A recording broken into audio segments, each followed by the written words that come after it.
കൊട്ടാരക്കര ഈ ചലച്ചിത്രമേള ഏറ്റുവാങ്ങി എന്നുള്ളതാണ്. 1000-ലധികം ഡെലിഗേറ്റ്സ് ആണ് രജിസ്റ്റർ ചെയ്തിരിക്കുന്നത്.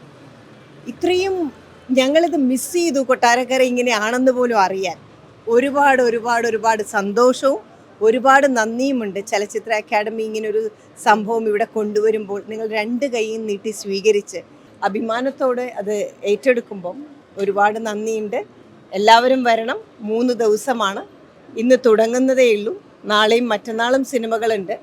സിനിമകൾ പഠനമാണ്, സിനിമകൾ ആസ്വാദനമാണ്, സിനിമകൾ അതിലപ്പുറം നമ്മളെ മാറ്റുന്നതാണ്. അപ്പോൾ സിനിമയെ സ്വീകരിക്കുക.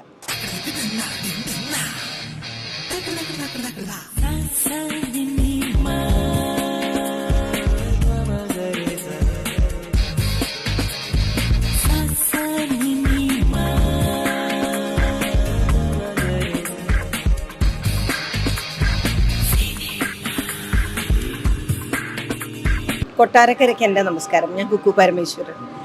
നമ്മുടെ ചലച്ചിത്ര അക്കാദമിയുടെ, കേരള സ്റ്റേറ്റ് ചലച്ചിത്ര അക്കാദമിയുടെ 6ാമത് വനിതാ ചലച്ചിത്രമേള ഇത്തവണ കൊട്ടാരക്കരയിലാണ്. കൊട്ടാരക്കരയുടെ മന്ത്രിയും കേരളത്തിൻ്റെ മന്ത്രിയുമായ ബാലഗോപാലിൻ്റെ സമഗ്ര കൊട്ടാരക്കര എന്ന ഒരു ഭാവനയുടെ, അല്ലെങ്കിൽ അദ്ദേഹത്തിൻ്റെ ആ ഒരു ഐഡിയയുടെ ഭാഗമായിട്ടാണ് ഇവിടെ എത്തിപ്പെട്ടത് വനിതാ ചലച്ചിത്രമേള. അത് 6ാമത്തെ അന്താരാഷ്ട്ര വനിതാ ചലച്ചിത്രമേള. വനിതാ ചലച്ചിത്രമേള എന്ന് കേൾക്കുമ്പോൾ നമ്മൾ വിചാരിക്കുന്നത് വനിതകൾക്ക് മാത്രമാണെന്ന്. അല്ല, കലകളൊന്നും തന്നെ, അതും പ്രത്യേകിച്ച് സിനിമ, ഇന്ന ആൾക്ക് മാത്രം ഉള്ളതല്ല. ഇത് എല്ലാവർക്കും കൂടിയാണ്. ഇതിൻ്റെ പ്രത്യേകത എന്താണെന്ന് വെച്ചാൽ വനിതാ പ്രവർത്തകർ, വനിതാ ചലച്ചിത്ര ഫിലിം മേക്കേഴ്സ്, ഡയറക്ടേഴ്സ് അല്ലെങ്കിൽ പ്രൊഡ്യൂസേഴ്സ്, അവരുടെ ആയിരിക്കും ഈ ചലച്ചിത്രമേളയിൽ നമ്മൾ ഉൾക്കൊള്ളിച്ചിട്ടുള്ള 24 സിനിമകൾ. ഇത് വളരെ ഡിഫറെൻ്റ് ആവുന്നത് എങ്ങനെയാണെന്ന് വെച്ചാൽ ഈ 25 സിനിമകളിൽ എല്ലാ ഭാഗത്തു നിന്നും, ലോകത്തിൻ്റെ പല ഭാഗത്തു നിന്നുള്ള സിനിമകളുണ്ട്. അതുമാത്രമല്ല, ഇന്ത്യയിൽ നിന്ന് പിന്നെ പായൽ കബാഡിയുടെ കാൻ ഫിലിം ഫെസ്റ്റിവലിൽ പോയ all we imagine is light എന്നുള്ള കാൻ ഫിലിം ഫെസ്റ്റിവലിൽ പോയ നമ്മുടെ കനി അഭിനയിച്ച ചിത്രമുണ്ട്. ലോക സിനിമാ വിഭാഗത്തിൽ 4 ചിത്രങ്ങളുണ്ട്. അന്താരാഷ്ട്ര IFFK 29th IFFKക്ക് തിരുവനന്തപുരത്ത് കാണിച്ച പല ചിത്രങ്ങളും ഇവിടെ റിപ്പീറ്റ് ചെയ്യുന്നുണ്ട്. ഇതൊരു വലിയൊരു മാറ്റമാണ്.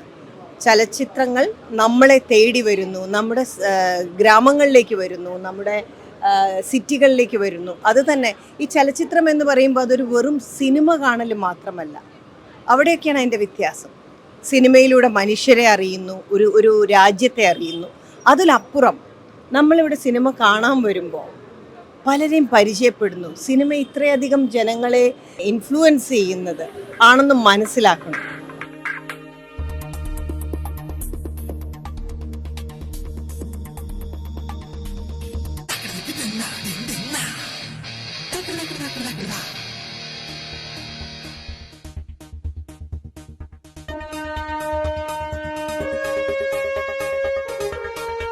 കൊട്ടാരക്കരയിൽ നടക്കുന്ന ഈ ഒരു മേള ഇന്ന് വൈകിട്ട് 6 മണിക്ക് കേരളത്തിൻ്റെ ബഹുമാന്യനായ ധനകാര്യമന്ത്രി ശ്രീ KN ബാലഗോപാൽ ഈ മേള ഉദ്ഘാടനം ചെയ്യും.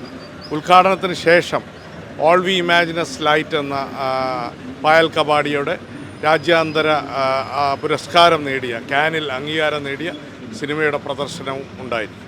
അന്താരാഷ്ട്ര വനിതാ ചലച്ചിത്രമേള കൊട്ടാരക്കരയിൽ ഇന്ന് രാവിലെ 9:30 ആരംഭിച്ച ചലച്ചിത്ര പ്രദർശനങ്ങളോടെ വലിയൊരു വിജയത്തിലേക്ക് നീങ്ങുകയാണ്. ഞാനത് ആദ്യഘട്ടത്തിൽ തന്നെ അങ്ങനെ പറയാനുള്ള കാരണം എന്ന് പറയുന്നത്, ഏതാണ്ട് 1000-ഓളം രജിസ്ട്രേഷനുകൾ ഈ മേളയുടെ ആദ്യ ദിനത്തിൽ തന്നെ നമുക്ക് പൂർത്തിയാക്കാൻ കഴിഞ്ഞു എന്നുള്ളതാണ്. കൊട്ടാരക്കര പോലെ ഒരു സ്ഥലത്തേക്ക് ആദ്യമായൊരു ഇൻ്റർനാഷണൽ ഫെസ്റ്റിവൽ വരുമ്പോൾ വലിയ ആശങ്കകൾ പങ്കുവച്ചവരുണ്ട്. അത്രയേറെ നല്ല പ്രതികരണങ്ങൾ ഉണ്ടാകുമോ എന്ന് ചോദിച്ചവരുണ്ട്. എന്നാൽ ഇത്തരത്തിലുള്ള എല്ലാ ആശങ്കകളെയും തള്ളിക്കളയുന്ന അഭൂതപൂർവമായ ഒരു കലാസ്വാദകരുടെ, സിനിമാ ആസ്വാദകരുടെ പങ്കാളിത്തമാണ് ഈ മേള ശ്രദ്ധയിലേക്ക് എത്തിക്കുന്നത്. ലോകത്തിലെ മുൻനിര ചലച്ചിത്രോത്സവങ്ങളിൽ പ്രദർശിപ്പിച്ച കാനിലും ബെർലിനിലും വെനീസിലും അതുപോലെയുള്ള വലിയ മേളകളിൽ പ്രദർശിപ്പിച്ച ചിത്രങ്ങളാണ് ഇവിടെ നമ്മുടെ പ്രേക്ഷകരുടെ മുന്നിലേക്ക് എത്തിച്ചേർന്നിരിക്കുന്നത്. ഇത് വലിയൊരു സുവർണാവസരമാണ്. അത് തിരിച്ചറിഞ്ഞുകൊണ്ട് തന്നെയുള്ള ഒരു നല്ല പ്രതികരണമാണ്. അതിൽ തന്നെ വനിതാ ചലച്ചിത്രമേള ആണെങ്കിലും എല്ലാവർക്കും കാണാനുള്ള, എല്ലാ ജെൻഡറിലുള്ള ആൾക്കും കാണാനുള്ള അവസരമുണ്ട്. പക്ഷേ ഈ മേളയുടെ പ്രത്യേകത വനിതകളുടെ ഒരു വലിയ പങ്കാളിത്തമാണ്.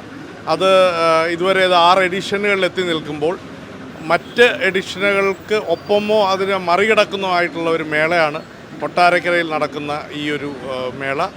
ഇന്ന് വൈകിട്ട് 6 മണിക്ക് കേരളത്തിൻ്റെ ബഹുമാന്യനായ ധനകാര്യമന്ത്രി ശ്രീ KN ബാലഗോപാൽ ഈ മേള ഉദ്ഘാടനം ചെയ്യും. ഉദ്ഘാടനത്തിന് ശേഷം ഓൾ വി ഇമാജിനസ് ലൈറ്റ് എന്ന പായൽ കബാഡിയുടെ രാജ്യാന്തര പുരസ്കാരം നേടിയ, കാനിൽ അംഗീകാരം നേടിയ സിനിമയുടെ പ്രദർശനവും ഉണ്ടായിരിക്കും.